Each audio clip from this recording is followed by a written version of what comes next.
Hello, everyone, and welcome to our monthly event. Great to know that there are so many of you joining us today to talk about quantum. I know that there are people joining from all over the world. Again, from the US, I know people are watching from Moscow, and some people are even joining from Andalusia in Spain. So welcome.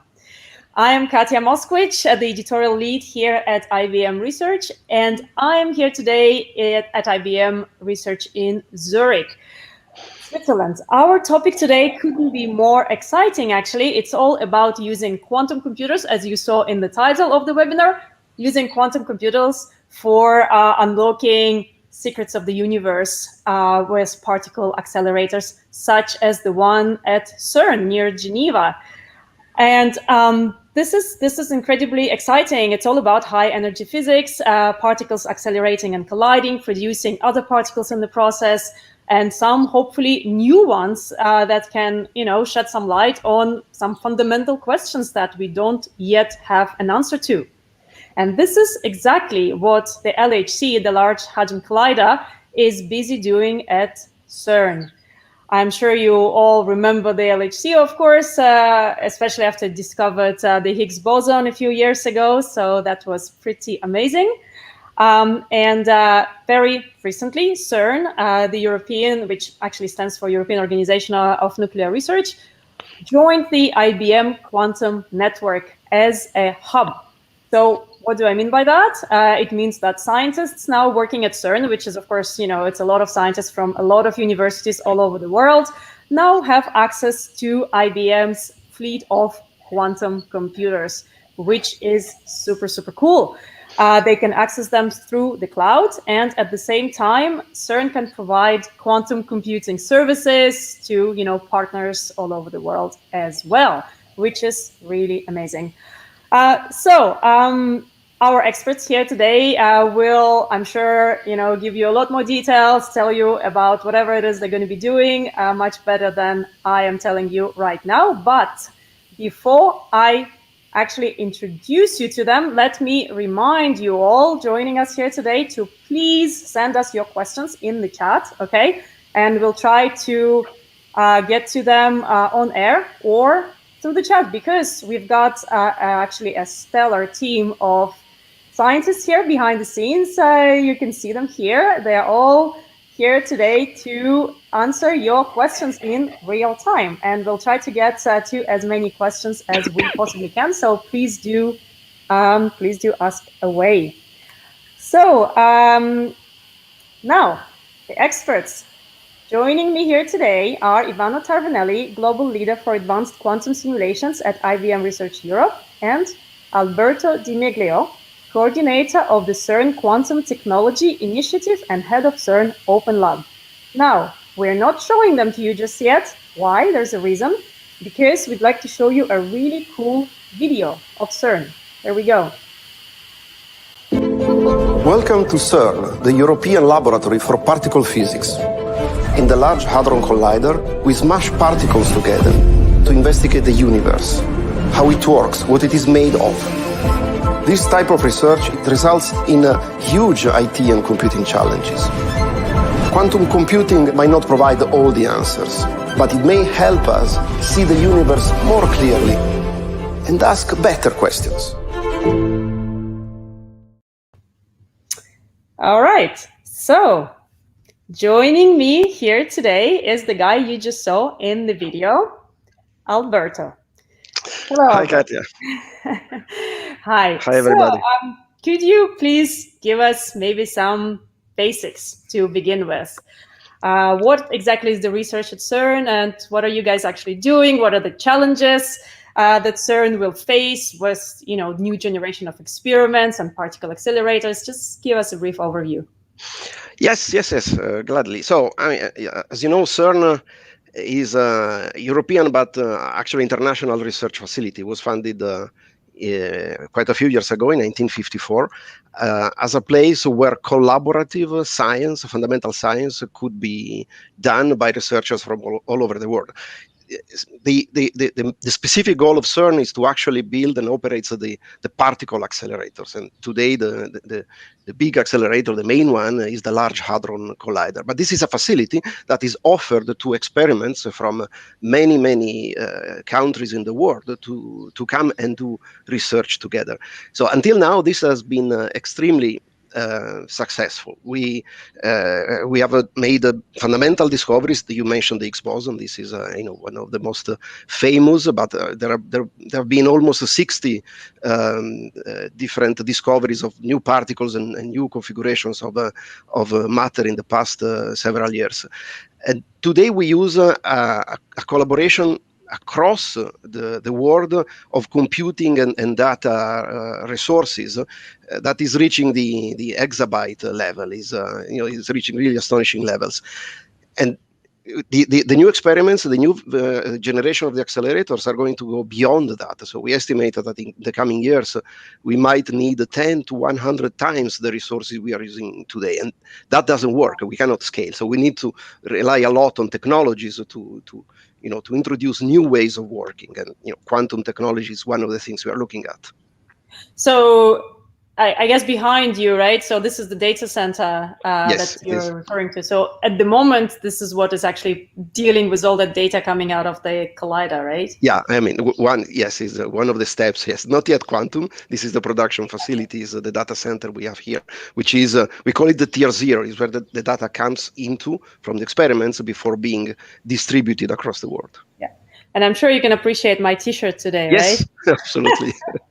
So I hope our viewers can also recognize, this is quite an amazing image. When I bought the T-shirt, I thought maybe I should also get like an actual picture and like hang it in my living room, because that would be amazing. Maybe I'm sure some physicists at CERN probably have that. Actually, I wouldn't be surprised. You bet. So speaking of quantum. Before we go to Ivano here, actually, I have another question for you quickly, Alberto. Like, why is quantum so exciting? I mean, yes, you mentioned, using it for the data, but is there anything else that it can do for CERN in the future? So there are many ways, many places where the effects given by using quantum computers may play a fundamental role. So a lot of the problems we have to solve, a lot of the different classes of computation and data processing, actually are exponential or have a combinatorial scaling effect. This is in many different areas. For example, data track reconstructions or quantum field simulations and radiation simulations, lattice gauge theories. All these problems would not scale well with increasing precision and accuracy by doing this in the coming years only on classic resources. And one interesting class of problems that we may talk a little bit more about it is data classification. How do you extract rare events, the difficult ones, from the background of everything that happens when protons collides in the accelerator? And there are indications that by using some quantum techniques, actually in the future we might go beyond what is classically possible today. This would be very, very interesting, amazing for the community. But essentially, it's the start of the journey. We are exploring possibilities, and we have good insights. The vision, if you want, this is maybe quite a few years in the future. But imagine being able to actually take the quantum state of data coming out of the detectors and feed this quantum data into a quantum computer directly and get out the answer of the universe. I'm really looking forward for that to happen. Yeah, answers of the universe. I mean, this just sounds mind-blowing to me anyway. Super cool. Okay, well, I'd love to go to our second expert now, to Ivano Tarvanelli, my colleague actually here at IBM Research. Hi, Ivano. Hello, Katia. Ciao. Hello, everybody. Hi. Cool. So, question for you. Knowing that you're obviously a physicist and a quantum computing expert, could you tell us more about the role of quantum computing for high energy physics, kind of more generally? I know Alberto just kind of went into some detail here in his answer, of course, but for you specifically, where do you see the relevance of quantum computing as, related to high energy physics? Yes, of course. So, in addition to the applications that Alberto just mentioned, we can use quantum algorithms to detect events compatible with new physics. So that is everything that is beyond what can be understood and interpreted today. So in fact, what we can do is to train quantum machine learning algorithms to detect anomalies in the data and analyze them to discover new phenomena that go beyond the standard model of particle physics. That would be really very cool. So another application of interest could be jet reconstruction. So let me explain this concept in more details. So when two particles collide, for instance, two protons at the Large Hadron Collider, they break into their constituents, meaning the quarks and the gluons, and eventually they also generate new particles. However, we cannot, unfortunately, directly observe the products of these collisions. In fact, the detectors are placed meters away from the point of the collision. And what we observe in reality are reconstructed jets of particles that travel from the point of the collision to the surface of the detector.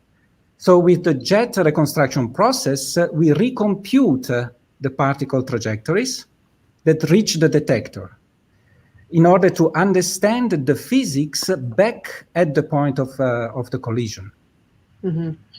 However, the number of possible paths that define the jets is growing exponentially with the number of particles that reach the detector.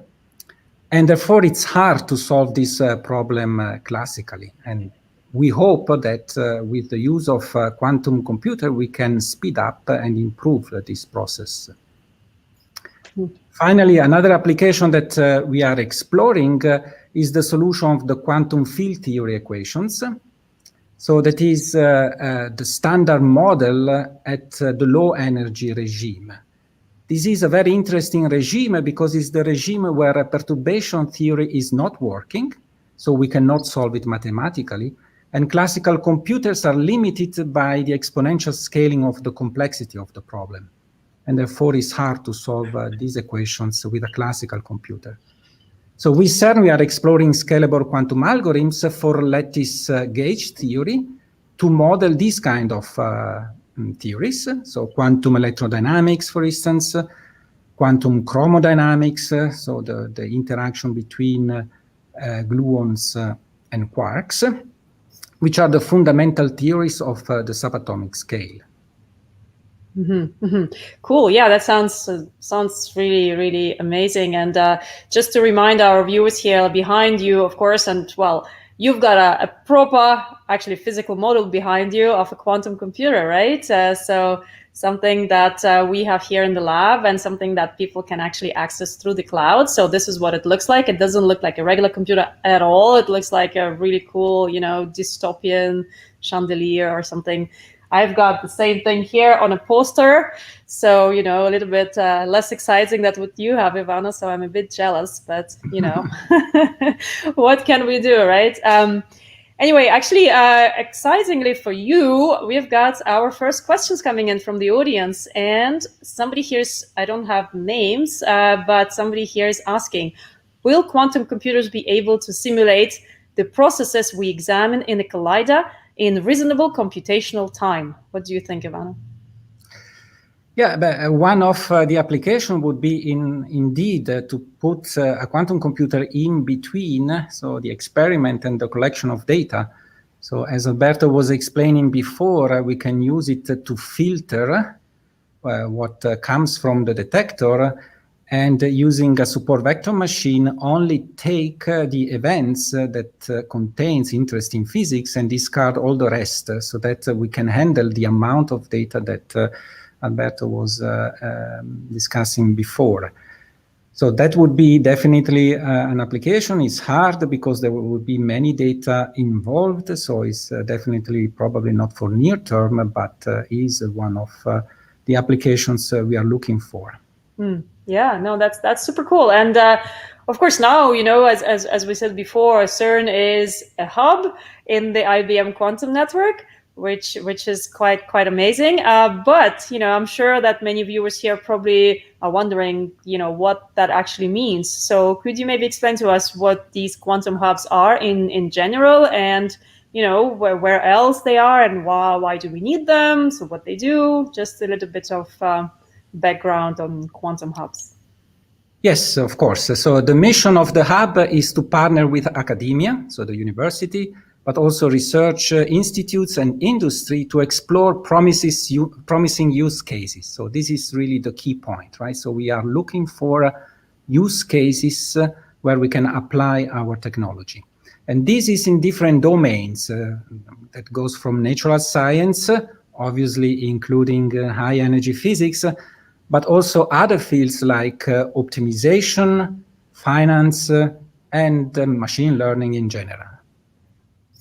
Mm-hmm. As a hub, CERN has its own dedicated access, and this is really probably the most important aspect of being a hub. It has access to the IBM quantum fleet of more than 20 quantum computers. In addition, the IBM support to the hubs includes onboard training and technical assistance in terms of research. This is why we have this collaboration also with CERN. Education, also very important, you mentioned it several times, and the development of new applications. We have other IBM quantum hubs that include universities in many different countries. In addition to the US, we also have hubs in, for instance, Japan, Australia, Canada, UK, Germany, Portugal, and most probably many other places. Yeah. Okay. Cool. So in the future, I think the hubs will likely be sharing tools, experiences, and best practices to boost the rapidly emerging field of quantum computing. This is the goal. So we have many hubs, and these hubs need to talk together and help developing the field. Let's conclude saying that in addition to the hub, IBM has other models of collaboration. So, for instance, we have a dense network of academic collaborations with many other universities across the globe. And also here is where we do most of our development. Yeah, for sure. I mean, collaborations are super important, right? Like if we were just working by ourselves, like it doesn't matter if you're a university or if you're, a company, if you're just doing your stuff by yourself, then you're not going to go very far. So, I think collaborations, be they like private, public collaborations, even like what's happening now, right? IBM and lots of universities that are working with CERN. Science knows no borders. I don't know. In my view, like if you're a scientist, you're clever, then it doesn't matter where you work if you're working on the same goal, right? So anyhow, speaking of the hub, we've got a question here for Alberto from somebody in the audience. So here we go. Alberto, how do you envision the progress of quantum computing at CERN? What will be the next steps after becoming a quantum hub? That's a good one. Yes, we have just started already looking at the next steps. So, I mean, it's an important question. So, as I mentioned at the beginning, you mentioned already a few times. I mean, the key word here is collaboration. CERN is a place for collaboration, and I mean, this is true in general for fundamental research. Quantum technologies, quantum computing introduces even more the need for collaboration. It's truly a multidisciplinary kind of field. You need computer scientists, you need experts of the domain, you need engineers.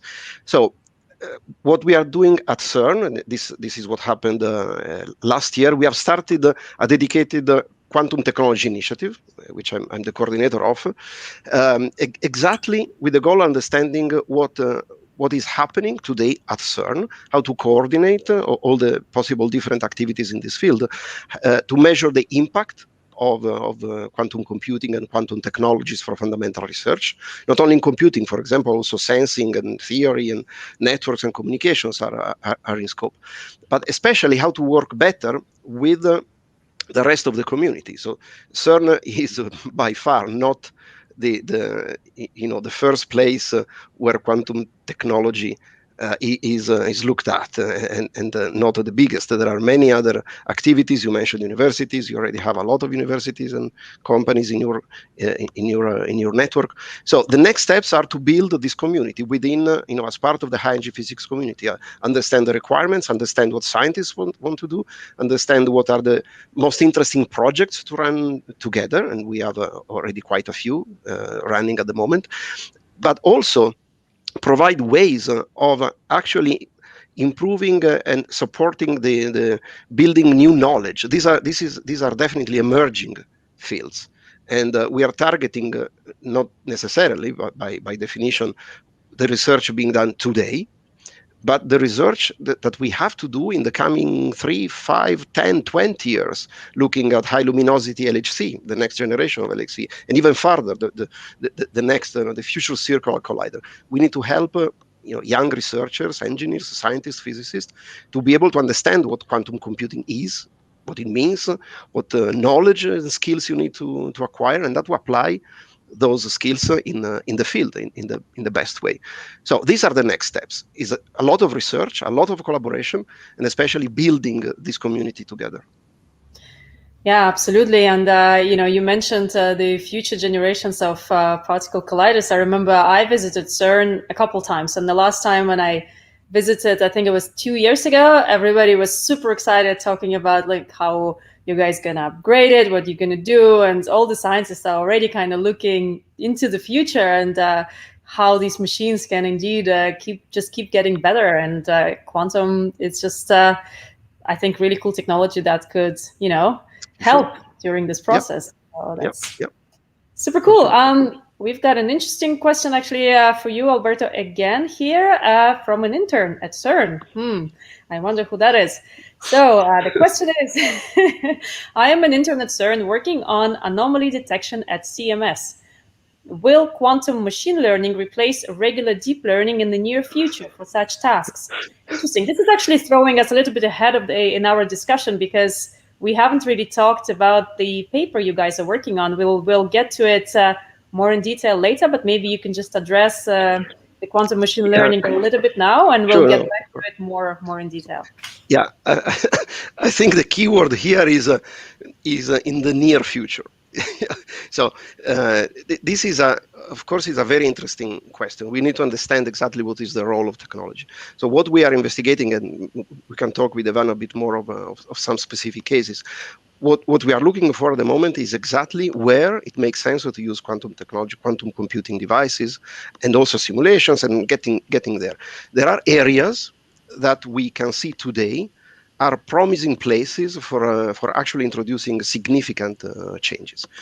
This is not near term for many reasons. The technology is evolving, the problems have to be understood, but it is necessary to start doing this today. Okay, I actually heard, I think this morning from another person, an interesting analogy, saying that when at the beginning of the century, the last century, when people were using trains, there was some brave engineer building almost paper airplanes.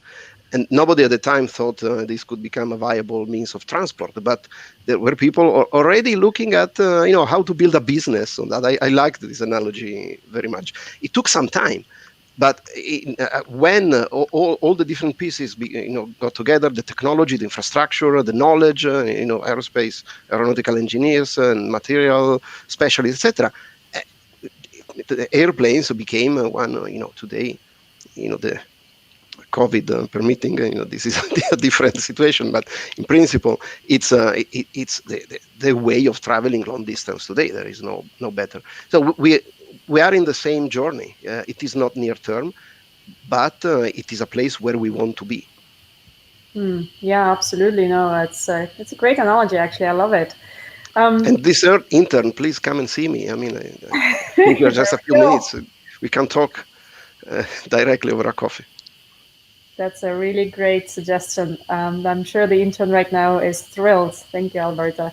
Ivano, actually, I've got a question for you. And if we can go back to this, whole Quantum Hub announcement, which is super exciting, of course.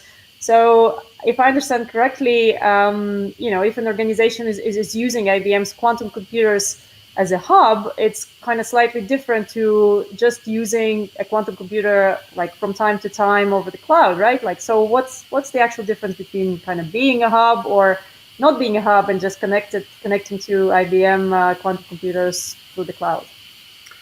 Yes, indeed there is some differences being a hub or just a user of the IBM facilities. So in addition to the privileged access to the IBM quantum computers that I mentioned before, so as a hub, CERN, in this case, can invite external partners to join its network. And this you can do by signing, for instance, new contracts with universities or other research centers. In this process, they don't have to involve IBM. This is a very important point. This means that CERN can handle the relations with the partners in the way it is more convenient for them. Right. Yeah. Okay. That makes sense. Cool. Alberta, what's your kind of view? Like, what do you think will change with CERN now becoming a quantum hub? I mean, we kind of touched upon this a little bit, but if you could just, I guess, summarize it a bit more. Yeah, indeed. So, I mean, we have been working with IBM. I mean, CERN has been part of the IBM Q network for some time. I think 2018, 2019, as an individual member. Now, I keep mentioning collaboration. This is the important aspect. So, being a hub means that we can partner with the institutes working in the community and with experts in physics and computer science and set up joint projects that together can benefit from accessing the 20 plus fleet of computers that Ivano mentioned, IBM expertise, and we work very well with Ivano and the Zurich Research Center. So this possibility is part of, for us, it is what it means being a hub. It means that other people within the community, as part of the experiment, as part of projects, can enjoy the same access and the same possibilities that we have today, and produce better results. This is really multidisciplinary. So this is the way we work. So it fits very well in the CERN spirit, working in this way. Yeah, no, for sure. And what about kind of the expertise of researchers, and specifically in high energy physics? Do you think they all need to be like, experts in quantum already now, or what's the deal here? So it depends. I mean, I think. So certainly, I mean, it's not enough to be an expert in quantum mechanics to be, to know everything about quantum computing. Probably helps, but these are different profiles, different professions. So yes, I mean, I touched upon this. We really need to understand how we introduce this knowledge in the community, and to actually it's actually a matter of bridging different communities sometimes. So it's not about high energy physics only, but very often the specialists work in their field and try to solve problems in their field. Now, with the possibility, quantum computing is a very interesting paradigm of how doing that would not work. It's really necessary to bridge these different communities and work together in joint projects. This is what we call, many people call, in a way, co-development. It's necessary to have different skills together to advance the state of the art across the board. And we need to provide the means of doing that. Is training, is in academic type of lectures and opportunities. Also working with universities to maybe change some of their parts of their CV, of their academic curriculum to enable this kind of changes. So it's fascinating. It's the start of a journey. Very exciting to be there. For sure, for sure. I mean, I remember, I never had quantum physics at high school, obviously, and not at all. And I only studied quantum physics when I did my postgrad degree much, much later. But when my son was born, I actually bought him a tiny book, Quantum Physics for Babies. So so that was a good start. So it was very absolutely start early. Start early, I think, exactly. So who knows? Maybe a few years from now there will be quantum physics even on the high school level. That would be terrific. And Ivano, what are your thoughts on this actually? Yeah, I mean, I also believe that it's very, very important that we form a strong community and we start training people from high school to learn how to program a quantum computer and how to solve the problems of our society with this new type of technology. So this is why IBM has developed already some time ago a software platform called the Quantum Lab that allows everybody, even at school, so to test algorithms and also execute them on a quantum computer. So you can do really real experiment nowadays on a quantum computer. For instance, you can test the fundamentals of quantum mechanics by proving Bell's inequalities. So using the Quantum Lab that is put on the cloud by IBM. So in addition, we have Qiskit, that is the software platform of IBM, also open source, available on GitHub, which has a very powerful and unique library of modules for the solution of many problems. Already mentioned before, modules for the solution of problems in natural science, for instance, in maths, physics, biology, medicine, material science, but also problems in optimization, machine learning, and finance. So that's also a very promising field where we can apply a quantum computer. Obviously, in order to do that, indeed, as we were mentioning before, we need a dense training program, and this is why IBM is organizing many events. You know that we are organizing schools, tutorials, hackathons, where the young people can join and learn this new technology. And obviously, CERN as a hub will certainly partner in these activities, in these educational activities. especially when it's about applications in theoretical physics and particle physics, but not only, obviously.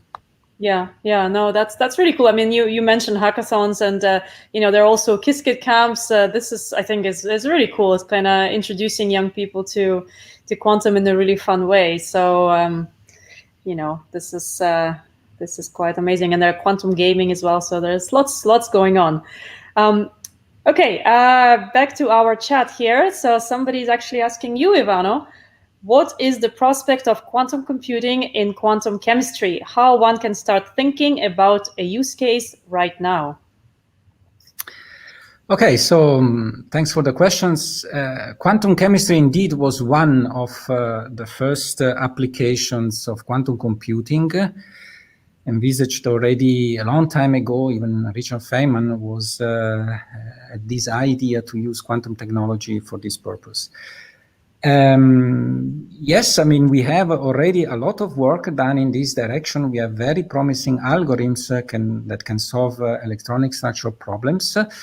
I would say that the problem that we are facing at the moment is the fact that the accuracy that is needed in quantum chemistry calculations, the so-called chemical accuracy, is a very tiny number that is hard to get with a quantum computer. But we are definitely working also in this direction, and hopefully when we will have slightly larger quantum computers, we will be able also to show advantages in this domain. Yeah, I have no doubts about that. I'm just wondering, actually, what I've been thinking. Well, as I mentioned in the introduction, CERN, of course, discovered the Higgs boson, right? So what if we had a quantum computer when we were searching for the Higgs? Do you think we would have found it earlier? What do you guys think? What do you, Alberto, think? Yes, maybe. So let's put it this way. I want to be non-committal. Let's put it this way. Seriously, okay. What you see here is something that we show in the visitor center. We monitor technology, and we have made a sort of simulation. How long would it take today to process LHC data if we had the technologies still from the 60s or the 70s? And for example, with mainframes available in the 60s to process the data out of the accelerator today, it would take almost the entire age of the universe. And this is technology that was available 50 years ago, again, not so long ago. And even with technology from 1985, would have, the dinosaurs should have started the computation to have results today. So we see these leaps. There are step increase in the way in the technology helps this kind of research. So this is the effect that we hope for, we expect from changing paradigms. We went from mainframes to commodity computing, from single cores to many cores, 32 bits to 64-bit, from von Neumann to non-von Neumann applications. Quantum computing is the next frontier. So we expect the same type of effect. It is actually the only way to make the kind of research we do actually progress towards the next challenges, dark matter and everything that we still need to discover. So my answer is yes. There is you can see a lot of hope behind my yes, but I think this is what happens at the end. Well, you know what, you mentioned dark matter. Oh my God, this is exactly what I did my MPhil thesis on dark matter and FRBs. I wish I had a quantum computer when I was studying at King's College, but hey, maybe I should do another degree in a few years' time. Anyway, a question for you, Alberto, now that I have you here next to me on the screen. Somebody is asking, I want to know about research opportunities in high energy physics with quantum computing. Speaking of education and stuff, my master's thesis is in particle physics, and I have been active in quantum computing for more than a year now. So, yeah. So, okay. It depends also where. So let me start locally. So CERN has this new CERN Quantum Technology Initiative. There is a website which is simply quantum.cern. You can go there, and we publish. It's again, it's we are starting that, so the website is being populated now with information and opportunities, but we will put there everything we are doing and all the opportunities we have. We have started already a number of projects, so there are more projects in the pipeline that we will start. So going there is a good starting point. But then, this is quantum computing and quantum technology is a field that many universities and many initiatives are working on. Europe, if you want, has a flagship project, the quantum flagship initiative, and US have similar initiatives and programs. The European Commission is launching a number of very interesting projects in the coming years to explore everything in the stack: hardware, algorithm, software, the end-to-end stack of quantum computing. So there will be many opportunities. So as far as we are concerned, go to the website and we will keep you informed. I guess that universities and institutes will do the same. So lots of opportunities. Yeah, sounds super cool. Well, and now I'd love to talk actually to both of you about some recent, rather mind-blowing in my, for me anyway, research that you two, I think, have been doing together on quantum machine learning. We briefly mentioned it earlier because somebody asked a question about that. Now, if we actually take a step back, right? Because quantum machine learning, that sounds quite cool, but also probably a little bit unfamiliar to many people.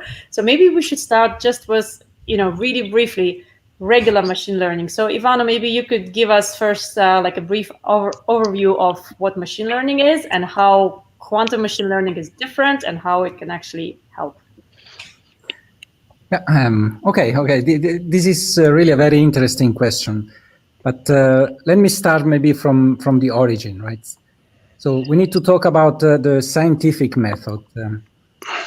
This was developed roughly in the 1600s with people like Galileo and Newton and many others. And essentially, it is based on the mathematical modelization of nature. And this was really a success. So if we are here talking about science, is because of the great work of these people.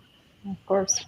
But with the advent of the computers in the last century, and more recently with the big data science, we have now the possibility to train a computer and therefore a machine, right, to recognize patterns in the data and automatically infer a solution for new problems.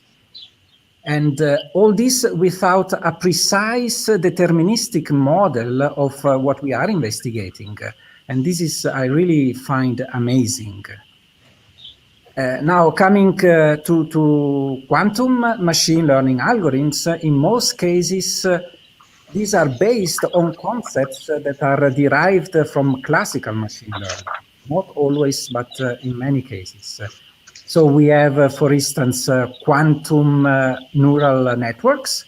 We have quantum Boltzmann machines. We have quantum classifiers, as we used in our demonstration with CERN. So coming to the differences, the main difference compared to classical machine learning is that we can make use of the exponentially large Hilbert space of the qubits, which can enable, for instance, a more efficient and accurate classification of the data. And in a more specific case for high energy physics, we believe that a quantum computer can also better capture the quantum correlation effects and entanglement that is in the data that may be hard to get classically. Mm-hmm. And this is because we are modeling quantum with quantum, exactly like Richard Feynman was proposing about 40 years ago. So, namely, modeling quantum mechanics with quantum technologies. Obviously, all this is still under investigation, and we are really far from the end of our journey. But to succeed in this process, I believe it is very important to work in these collaborations, in the case of high energy physics, with an institute such as CERN. Yeah, that's super cool. And you mentioned Richard Feynman. I mean, I actually have a few books written by Richard Feynman, and people listening right now, especially students, if you want to get a super cool overview of physics, read his books or listen to his lectures. He was amazing. He's really probably the best physics communicator that I know of anyway. So please do. Anyway, back to your paper. I'm sure that some of the people here are not, physicists necessarily. So yeah, just if anything is not clear, then just do send your questions in the chat, right? And yeah, back to the paper, Alberto, maybe if you could now give us your kind of view on what the paper is actually about on quantum machine learning a little bit more specifically. Yeah, I can try to explain what the paper is about. I mean, Ivano is one of the main authors of the paper, so I feel like going back to university in front of my professor and trying to to show I understood. Well, you've got lots of people watching you, so come on, pressure is on. So no, I mean, let me try to explain it very simply. So this is a classification problem. So imagine you have your nice accelerator and detector, and you smash the protons together, and you produce this huge amount of data. Then you want to look for something very specific, and maybe for something that doesn't happen so often, very rare. So you need to really to extract this needle from the haystack. So one way of doing this, there are quite, there are a number of techniques, but a machine learning technique called support vector machine is one of the ways of doing it. Essentially, it's a way of finding some way of separating something from something else, a signal from the background, the thing you want to find from everything else. Now, for simple problems, in general, it's not difficult to find a solution. You have a line, a plane of some type that splits your data into good guys and bad guys. Now, assume your data is not that simple. You have a lot of features, a lot of properties, a lot of dimensions, and maybe the things you want to find are not so. Are very small. The number of things you want to find is very small compared to everything else. So finding how to separate the signal from the background is not so easy anymore. Finding this plane is not so easy. Now, plane is a general word. It's not a flat plane. It's a plane that could be in a hyperspace, a plane in multiple dimensions. So the support vector machine can still be used, but you need to find a way of sort of transforming from the complexity of this hyperdimensional space into something linear that you can work on. So there are ways of doing this. Normally in support vector machines you use functions, mapping functions, the kernels, and the technique works. Now, as the problem becomes more complex and the number of possibilities increases, it is difficult to find the good functions to do this, able to represent correctly the information hidden inside the space. Now, it has been demonstrated already by other people, actually, I think IBM researchers, that it is theoretically true that by using quantum kernels, it is possible to achieve what is called typically advantage, to do something that computationally, from a computational efficiency point of view, is not possible to do with classic machines. So the paper takes that approach, that theoretical approach, and actually demonstrates this with a realistic case. So it's a case, the event that we were looking for, this is a reproduction of something that has already been found with classic ways, but we were trying to see whether it is possible to speed this up. It's a particular Higgs boson production and decay channel mechanism.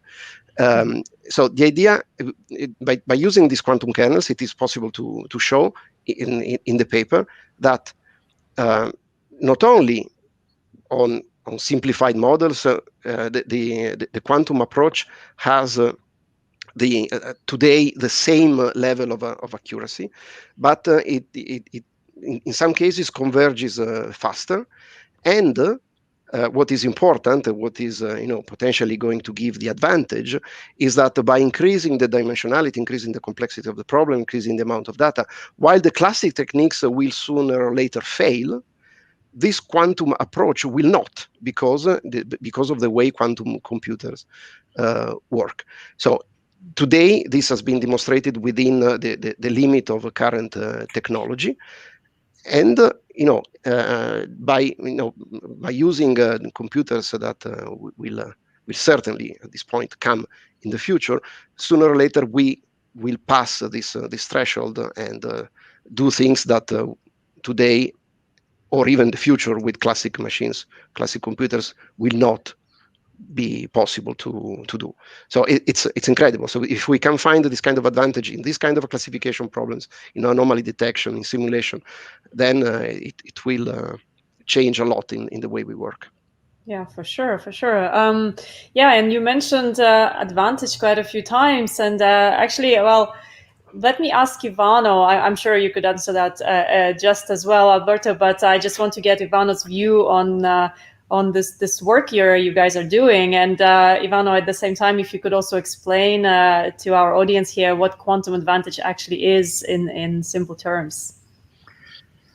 Well, okay, there are several definitions of quantum advantage. I think it's very hard to give an exhaustive answer to this question.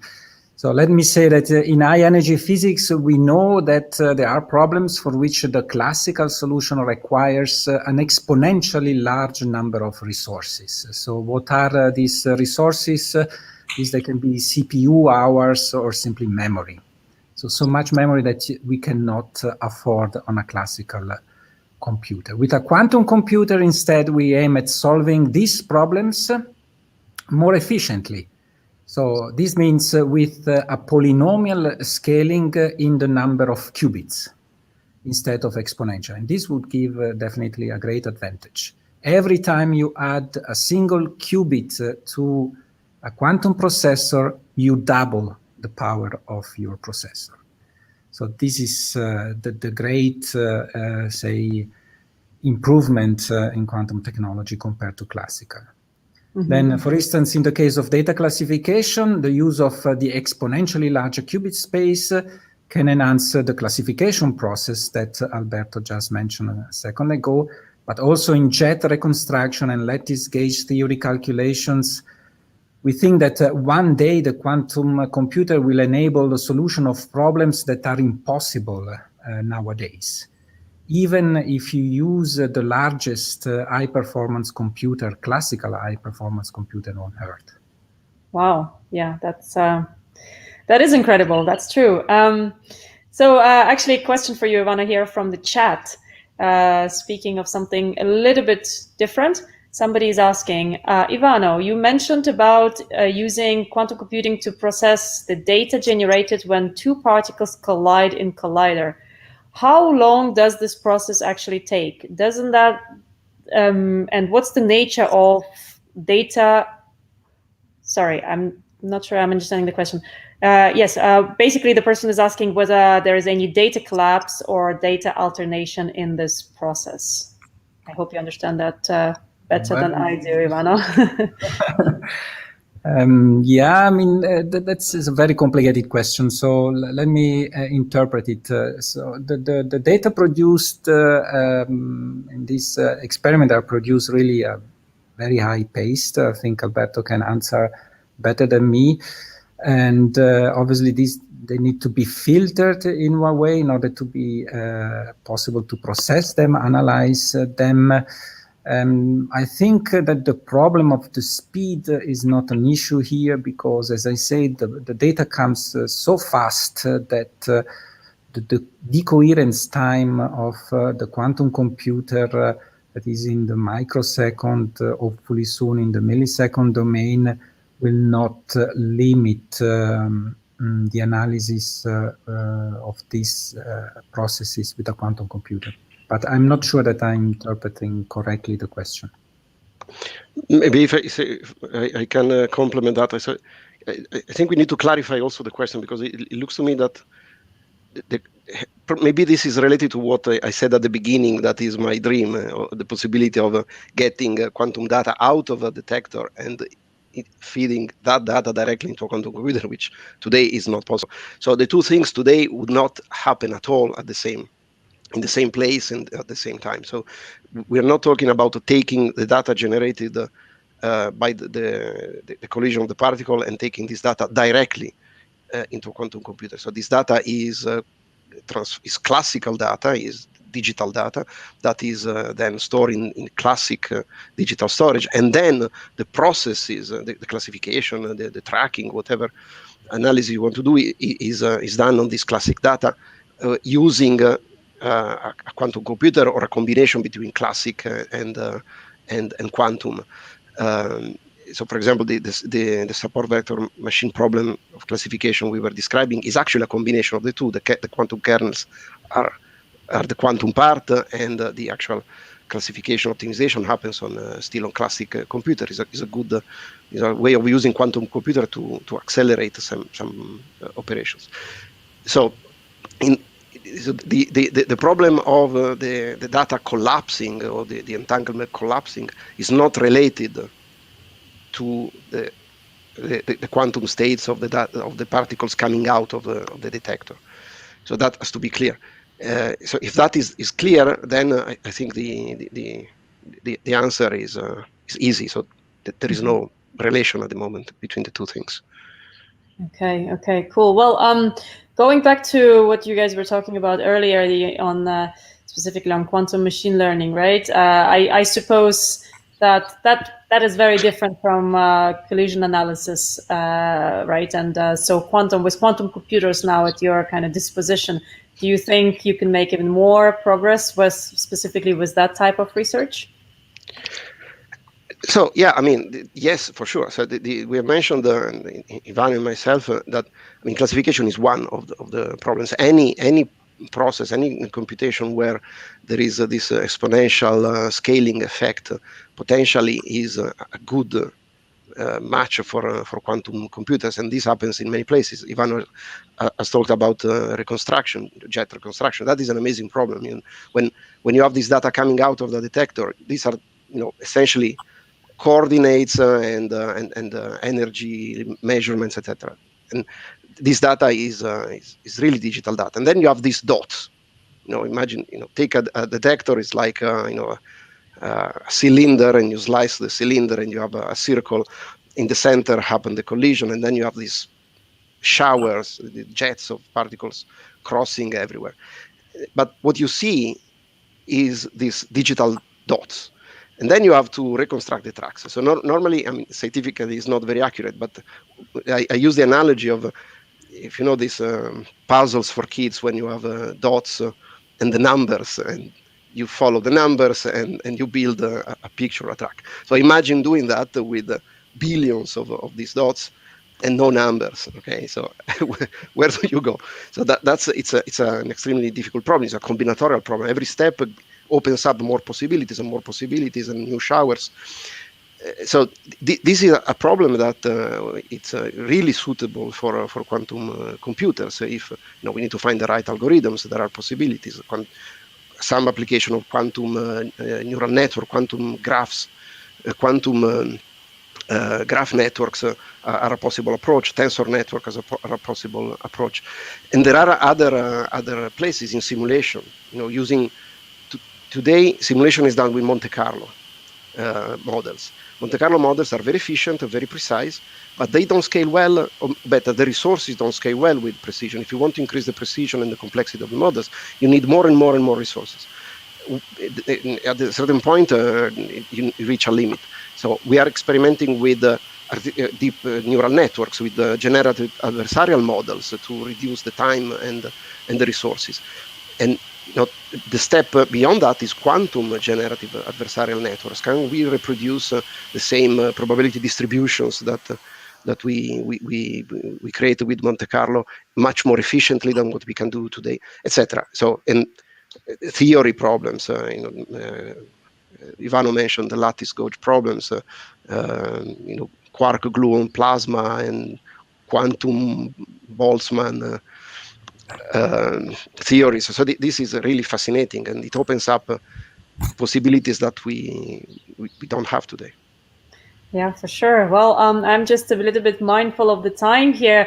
There's still a lot of questions, but I think we're only gonna be able to answer one more now, and I'm gonna kind of combine it with the question I had for you, Ivano. So somebody's asking here, how do we monitor, contribute, and learn from the CERN quantum initiatives and collaboration? So this is the question from the chat. And just to conclude, if you could kind of tell us about the future of this collaboration that you guys are now, entering, and what can we see in the future coming out of CERN and IBM working together? Yeah, of course. So our goal is to further explore the potential of quantum computing in high energy physics. This is the goal of our collaboration with CERN. This obviously requires a different type of knowledge, and from, for instance, the expertise on particle physics will definitely come from CERN. But also we will need the development of new resources and new algorithms. So we have to improve our software, offering more modules for high energy physics, so that we can leverage in the best way possible the computational advantage offered by quantum computers. And this, when I say quantum computers, I mean near-term and also long-term quantum computers. And long-term quantum computers means fault-tolerant quantum computer that will come one day. All this will hopefully allow for the exploration of new frontiers in high energy physics. We were discussing dark matter, dark energy, all these fascinating fields that are still without an answer, and therefore contributing to a better understanding of the universe at all scales.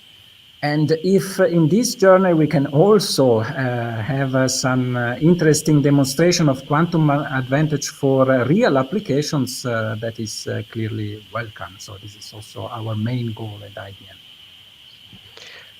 Yeah, and I mean, on my side, I mean, of course, I agree with what Ivan is saying, but specifically for CERN, so again, I insist a lot on collaboration, and this is the real goal. And you mentioned there was a question on how do we monitor. So it depends what you mean. So for people to look at, again, I mentioned the website, but we are going to have events and workshops, and we are going to make all publications available, so it is possible to monitor the research.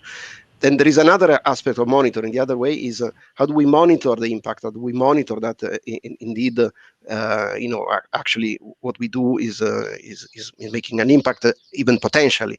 So there are various ways. One thing that we are planning of building, for example, apart from specific project, is a sort of community-oriented platform where actually we can really monitor the progression and of development of algorithms for high energy physics and their implementation on the newer generations of platforms. So we can really understand where we are going and what we can do. So assume we start today with NISQ computers, we understand how the algorithms behave with today error mitigation techniques. But then when fault-tolerant machines come and we have full error corrections, and we have millions of qubits, then we will be able to expand the dimensions of the problems we have, and by creating this this pool of knowledge, database of knowledge with the community, for the community, I mean,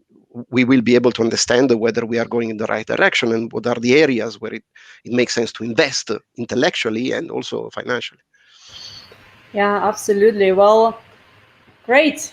Thank you so much to both of you. It's been amazing. And also thank you for everybody who joined us today.